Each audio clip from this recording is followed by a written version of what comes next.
tuyita mu nteekateeka ey'okulunda ente naddala ente ey'amata ate nga tetuli wala nnyo tuli wano mu ggwanga erya Uganda wano mu bitundu by'emukono ku faamu eno gye bayita Sanga Dairy and Breeding Farm wano we tuli olunaku olwaleero. Ente zino ssebo ziba n'obusa tubuulireko bwe zipamu obusa mukola mutya musuula busuuzi muyoola ne mukanyuga eyo mukikola mutya? Obusa ebiyumba byaffe bino tubirongosa emirundi ebiri olunaku. Obusa tubujjamu ne tubukolamu biogas atuyambako okufumba n'okukolamu fertilizers in form of biocereal. Naye kati eri gye zisula tetubujjaayo, naye tufuuyiramu emirundi olw'okukuuma obuyonjo nga temuli bacteria zisobola kuzireetera fungal infections, kuzireetera mastitis n'ebiringa ebyo. Ekiyumba ekyo tufuuyiramu twice in a week, emirundi ebiri mu wiiki. Kati eddagala erimu lye tukozesa liyamba okumementula obusa obwo ne bufuuka ng'enfuufu kati ne bwetabula mu buliri bw'ente tukozesa obukuta obw'omuceere era bw'oba otunuddemu oyinza okulaba temuli nnyo ntuumu ya busa gy'olaba naye bwemikisinga muli olwa eddagala eryo tukozesa okufuuyiramu okukuuma obuyonjo n'okuba nga temuwunya n'ensowera n'ebiringa bwe bityo. Tuyanze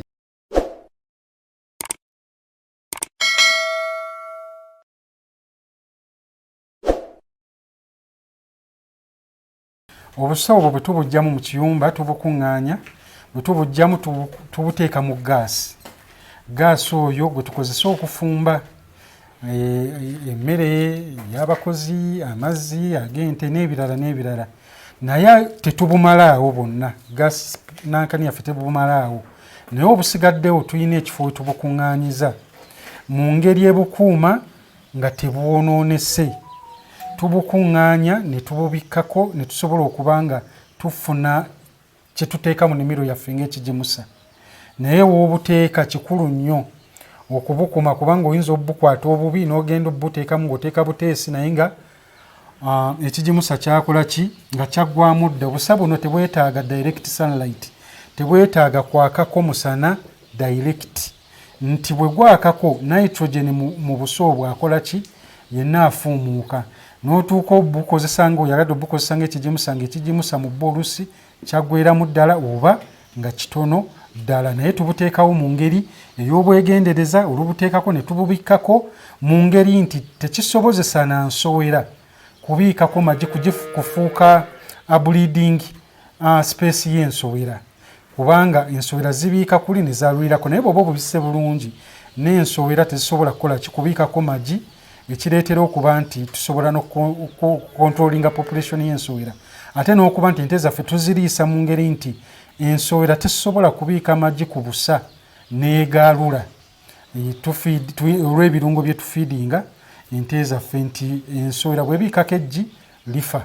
Naye kikulu nnyo n'okububikka nti ensowera tesobola kuba nga zibuliidingirawo era ne bw'otuukawo tujja kusangawo ki nsowera. Naye ekiseera bwe kituuka nga buwoze bulungi tubujjawo ne tubutwala mu nnimiro ne tubukozesa ng'ekigimusa ssebo. Tubuulireko ku bisoomooza bye musanga wakati mu mulimu guno ogw'okulunda ente z'amata. Ebisoomooza tebibulawo mu kintu kyonna nga bw'omanyi. Sometimes season teziba nga bw'obadde osuubira, n'olima emmere n'etavaayo nga bw'obadde osuubira. Oluusi wasimba bukyali enkuba n'etatonya bulungi.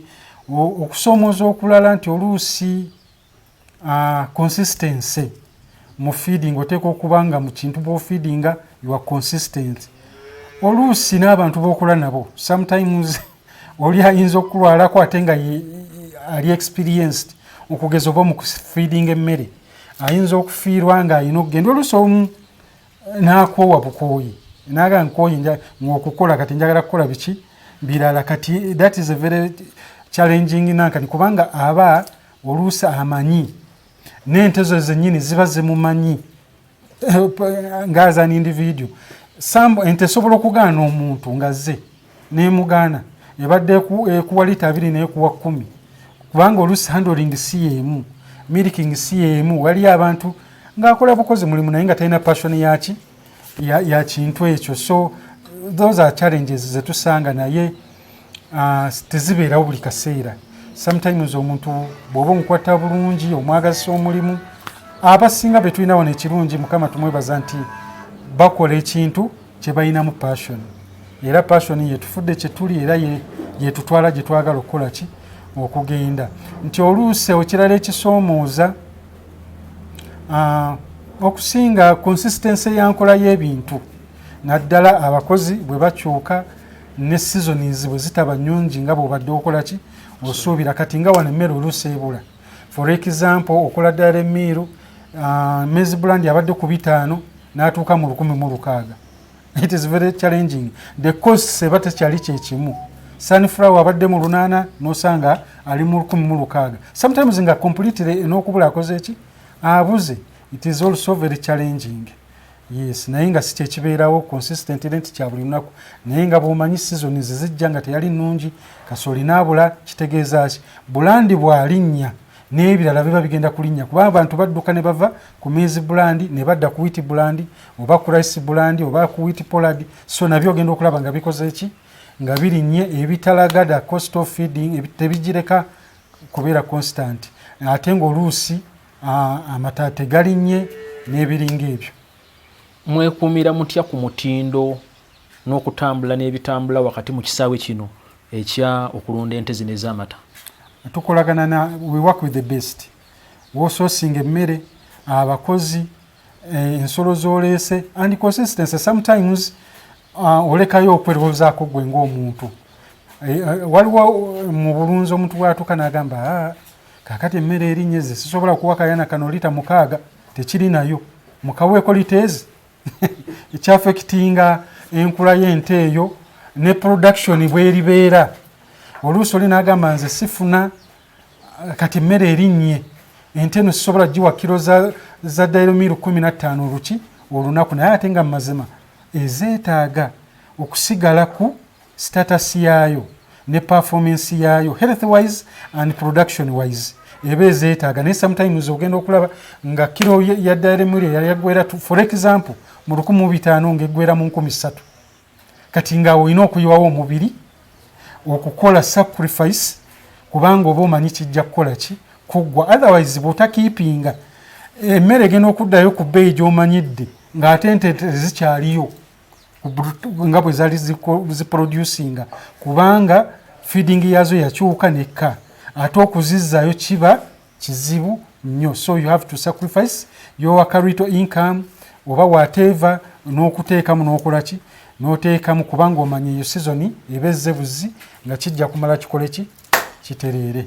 Mikisa gyenkana ki gy'olaba wakati mu okukula kwa ekisaawe kino ekyakulunda ente z'amata? Emikisa mingi nnyo kasita ofune otegeera ekyokukola ekyomukisa kye tufunye nti tufunye information bw'okkiriza sooka weeteekemu ssente ng'omuntu otegeere the right things to do otegeere ebintu ebituufu by'olina okukola ng'ofunye ente zino ez'amata oba ng'oyingidde mu kisaawe kino ekyokulunda ente ez'amata okulunda okukola amagoba osooka ne weeteekamu ku ebiseera n'obudde n'ofuna okumanya bw'okiyingira mikisa mingi nnyo and it is a good business and it is a good kirungi ffe tukyenyumirizaamu and we have a lot of passion for it a lot. Amazzi mugakola mutya wano? Amazzi twasima amazzi gaffe wano kubanga ente zino zeetaaga amazzi amayonjo ddala ate nga malungi.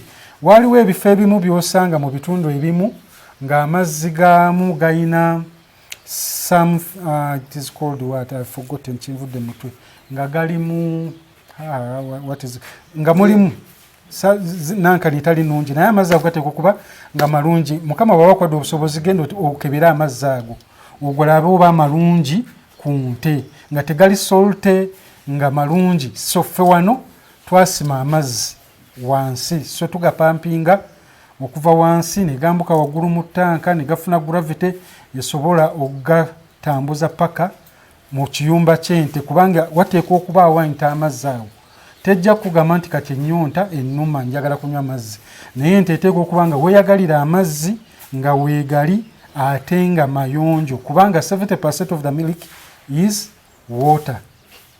Ettaka teribatawaanya lye mulundirako we mulimira emmere ey'okulya lye mulimira omuddo?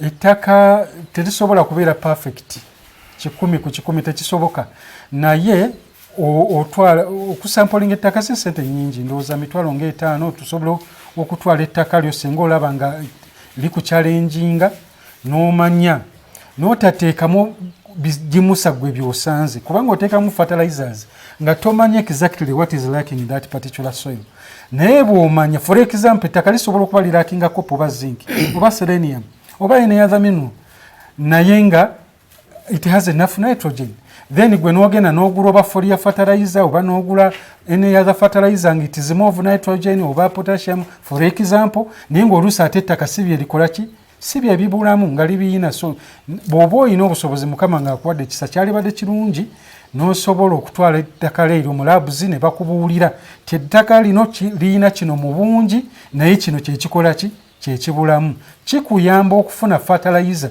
eyina ekyo kyennyini ekibula muki mu ttaka n'okiteeka mu ttaka n'ettaka lyo n'olizaawo bulungi osobola okulimira ettaka season in season out kubanga edda twabanga tusobola okukola crop rotation n'oleka ettaka ne liwumula ne kati oluusi ettaka engeri gye likendeddemu n'obwetaavu bw'okulikozesa gye bweyongedde weekanga ng'obwo obudde tebuliiwo ng'olina oddikozesa season in season out naye what we do tuliriisa bulungi okusinziira ku kyekiba kyetaagisa mu ttaka eryo sebo. Amata mugatundawa? Amata akatale ka wano kakyali challenging a bit kind of naye tuyina nearby town wano e Mukono tetunatuuka kusobola kumatiza demand wadde nga the cost of milk is still a bit low compared to the cost of production naye nga tugatunda butawuni obutulinaanyeewo nga Namayiba Mukono n'ebitundu obutawuni obutulodde wano. Biki ebikola bbeeyi y'amata mu kitundu wano obadde nga kikoonako wali naye tukigendeko dipu katono? Ekikola bbeeyi y'amata wano ebitundu ebimu baba balunzi naye kati ffe wano abanywi be bakola ebbeeyi y'amata waliwo ebitundu ebitwalidde Kampala nga lita y'amata eri ku 13 as long as your milk is good and on standard. Kati like Ontebbe Road ojja kusanga waliwo abalunzi banaffe abaliyo nga y'amata ku gate gali ku 2-5-13 kubanga good standard naye kati ffe watuli abantu amata ne bagaba malungi matya baba bayina ebbeeyi gye bakola ki gye bamanyira kubanga the way we feed our milk is very good no doubt about that tukeepinga omutindo nga mulungi naye akatale we tuli ke kakyasalawo ebbeeyi y'amata bweyina okukola ki okubeera ssebo so si mutindo. Akatale mukanoonyawa era amata gatambula gati okutuuka eri akatale? Ffe wano tetunanoonya akatale ke katunoonya because we have the best around here. Tuyina amata amalungi ate getutateekamu wadde ettonde lyaki lyotuzzi malungi nti ente zaffe tuzirisa buki bulungi organically tetuteekamu nnyo twavoidinga nnyo a lot of antibiotics because tukeeping ente zaffe nga ziridde bulungi ekizikuuminga nga ekituyamba okusevinga ku byeddagala antibiotics biki kubanga tufuba nnyo okulaba nga tuliisa in the right way possible. Toyanziza sebo toyanzege webale kuba nti okyatunnyonnyola erinnya nze Samuel Kawooya